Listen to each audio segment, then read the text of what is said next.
আল্লাহ আমার রব, সেই রবি আমার সব। আপনাদের কি খারাপ লাগতেছে? একটু বলেন না, আল্লাহ আমার রব, সেই রবি আমার সব। যে আল্লাহ আমার রব, দমে দমে তনু মনে তারি অনুভব, দমে দমে তনু মনে তারি অনুভব। আল্লাহ আমার রব, সেই রবি আমার সব। তোমার দুনিয়াতে আমি যেদিকে তাকাই, অতই নিয়ামতে ডুবে আছি সবাই। ঠিক কি না মুসলমান? তোমার দুনিয়াতে আমি যেদিকে তাকাই, অতই নিয়ামতে ডুবে আছি সবাই। পাখ পাখালির গানে শুনি তাসবিহ কলো রব, তাসবিহ কলো রব। আল্লাহ আমার রব, সেই রবি আমার সব। দেহের সবটুকুন শক্তি দিয়া বলেন আমাদের রব কে? জুড়ে বলেন কে? হায়াতের মালিক, রিজিকের মালিক, সম্মানের মালিক আল্লাহ রাব্বুল আলামিন বলেন, হে বান্দা, শুধু জান্নাতুল ফিরদাউসের সুসংবাদ না, আরো কি সুসংবাদ আছে। কোরআন শরীফের আয়াত আল্লাহ পাক বলেন, ইন্নাল্লাযীনা ক্বালু রাব্বুনাল্লাহ সুম্মা ইসতাকামু তাতানাজ্জালু আলাইহিমুল মালাইকা আল্লা তাখাফু ওয়া লা তাহজানু ওয়া আবশিরু বিল জান্নাতিল্লাতী কুনতুম তুআদুন। জোরে বলেন আল্লাহু আকবার।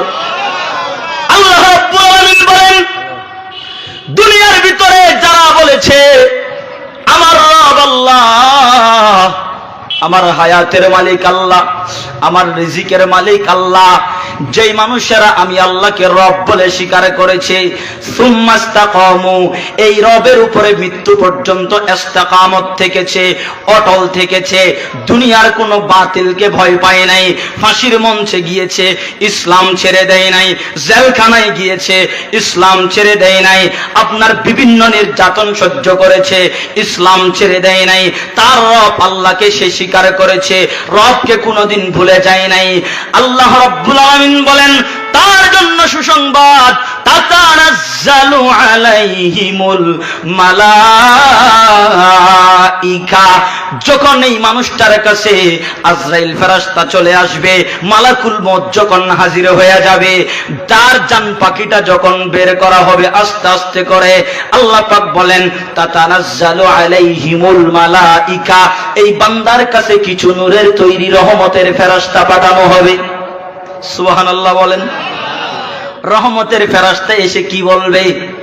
আল্লাহ তাখাফু ওয়ালা তাহজানু, ও বান্দা, জাহান্নামের ভয় করিও না, জাহান্নামের আগুনের ভয় করিও না, ওয়ালা তাহজানু, তোমার স্ত্রী সন্তান ছেলে মেয়ে আব্বা আম্মার জন্য তুমি টেনশন করিও না, ওয়া আবশিরু বিল জান্নাতিল্লাতী কুনতুম তুআদুন, জান্নাতের সুসংবাদ নিয়ে নাও। চোখ বন্ধ করবা, কবরে আসবা, তোমাকে আল্লাহ পাক জান্নাতের মেহমান বানাইতে এক সেকেন্ড দেরি করবে না। বলেন সুবহানাল্লাহ। এ বাবা বলেন না, ঈমান আমল ঠিক করার দরকার আছে না নাই? জুড়ে বলেন, দরকার আছে না নাই? ঈমান আমল ঠিক করেন। যাদের ঈমান ভালো ছিল, যাদের আমল ভালো ছিল, তারা তামাম দুনিয়ার ভিতরে রাজত্ব করেছে। ঠিক না বে ঠিক?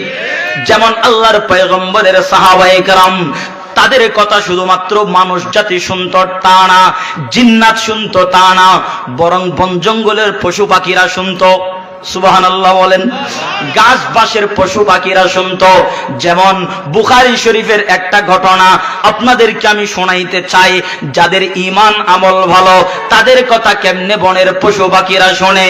আল্লাহর পয়গম্বরের একজন সাহাবী ছিলেন, সেই সাহাবীর নাম হলো হযরত উকবা বিন নাফি রাদিয়াল্লাহু তাআলা আনহু।